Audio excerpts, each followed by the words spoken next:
नमस्कार, हमारे चैनल परंपरा की पाठशाला पर आपका स्वागत है। आज हम आपको बताएंगे कि हम भारतीयों को नववर्ष कब मनाना चाहिए और क्यों मनाना चाहिए।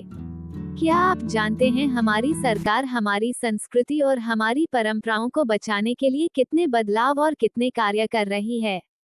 ये सब जानने के लिए वीडियो के अंत तक बने रहे और चैनल को लाइक, सब्सक्राइब और शेयर करें। पहले हम आपको दिखाते हैं कि हमारी सरकार हमारी संस्कृति को बचाने के लिए किस प्रकार कार्य कर रही है। गंगा को बचाना हमारी भावी पीढ़ियों को बचाना है। गंगा को निर्मल करेंगे तो गंगा को अविरल करने से कोई रोक नहीं पाएगा। और इसलिए सरकार अरबों खरबों रुपया खर्च करके गंगा की सफाई पर लगी है। और ये सिर्फ एक नदी का नाम नहीं है। एक बार नदियों के प्रति फिर से एक बार वही श्रद्धा भाव जगेगा। नदियों को बचाने की पहल चलेगी। हिंदुस्तान की हर नदियों के प्रति जागरूकता आएगी। कैलेंडर का पहला महीना आ रहा है ना, जनवरी। हमारा नया साल शुरू होता है मार्च से। अब मैं एक बात कहना चाहूंगा, 2 महीने का अंतर है दोनों में। तो जनवरी, फरवरी, मार्च, अप्रैल किसके नाम पे हैं आप जाके नेट पे चेक कर लीजिएगा, मिल जाएगा। जूलियस सीजर के नाम पे जुलाई है, अगस्टस सीजर के नाम पे अगस्त है। जिस राजा को बड़ा दिखाना था उसने अपना 31 का महीना कर दिया ताकि 30 से ज्यादा मेरा हो। मगर 4 महीने ऐसे हैं जिनका उल्लेख ही नहीं मिलता कि कहां से है। सितंबर, अक्टूबर, नवंबर, दिसंबर। सितंबर क्या है? ग्रेगोरियन कैलेंडर का 9वां महीना, हमारे कैलेंडर का 7वां महीना। और अंबर कहते हैं आकाश को संस्कृत में। जब 12 जोडियक में आप डिवाइड करते हैं, जब सूर्य सप्त अंबर में है तो वो सप्तंबर है, अष्ट अंबर में है तो अक्टूबर है, नवम अंबर में है तो नवंबर है, दशम अंबर में है तो दिसंबर। और जिनको मेरी बात के ऊपर कोई यकीन ना हो तो मैं पूछना चाहता हूं, बता दो ओरिजिन ऑफ द वर्ल्ड सितंबर, अक्टूबर, नवंबर, दिसंबर। और फिर यदि ये सब कुछ सच है तो जिन जिन लोगों ने अपने महीने का नाम बड़ा करने के लिए 31 का महीना किया, तो सारे कटने कहां से चाहिए थे? आखिरी महीने से कटने चाहिए थे ना। तो दिसंबर 28 का होना चाहिए था, फरवरी 28 का क्यों है? इसका अर्थ साफ है कि जैसे हमारा जिस समय चैत्र शुक्ल प्रतिपदा आती है मार्च के महीने में, सारी दुनिया में एक जमाने में वही कैलेंडर था। मगर अफसोस कि आज हम उसमें आ गए हैं। धीरे धीरे कुहासा छट रहा है, शोक की पिछली रजनी बीच। क्यों? गुलामी के 1000 साल के कालखंड में भारत को तरह तरह से जड़ों से उखाड़ने का प्रयास हुआ। इन्हीं में से एक था संस्कृत भाषा का पूरा विनाश। हम आजाद हुए, लेकिन जिन लोगों ने गुलामी की मानसिकता नहीं गई, वो संस्कृत के प्रति वैर भाव पालते रहे।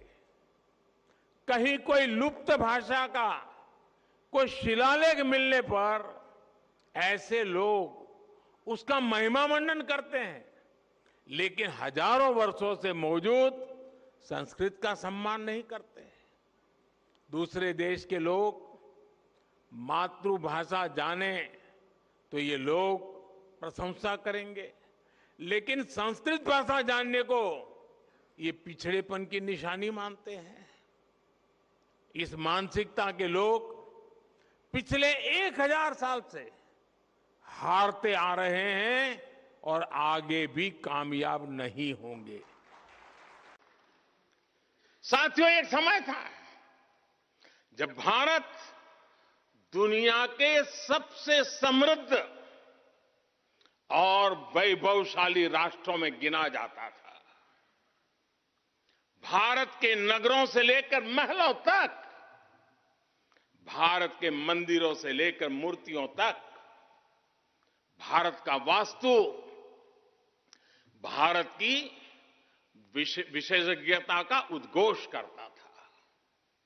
सिंधु सभ्यता के नगर नियोजन से लेकर मौर्यकालीन स्तंभों और स्तूपों तक, चोल शासकों के बनाए भव्य मंदिरों से लेकर जलाशयों और बड़े बांधों तक, भारत का कौशल विश्व भर से आने वाले यात्रियों को हैरान कर देता था। लेकिन सैकड़ों साल की गुलामी ने हमसे हमारा ये गौरव छीन लिया। एक ऐसा भी समय आ गया जब हम दूसरे देशों में हुए निर्माण को देखकर मुग्ध होने लग गए। 21वीं सदी का नया भारत बुलंद हौसले से भरा हुआ भारत अब गुलामी की उस सोच को पीछे छोड़ रहा है।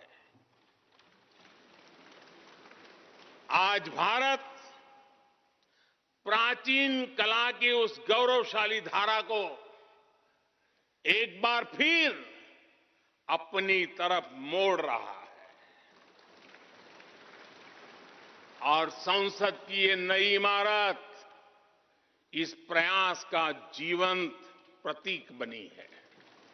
इसलिए नववर्ष का आरंभ चैत्र महीने के शुक्ल पक्ष की प्रतिपदा तिथि 30 मार्च 2025 से हो रहा है। यह विक्रम संवत 2082 होगा। इस तिथि से ही भगवान ब्रह्मा ने सृष्टि की रचना शुरू की थी।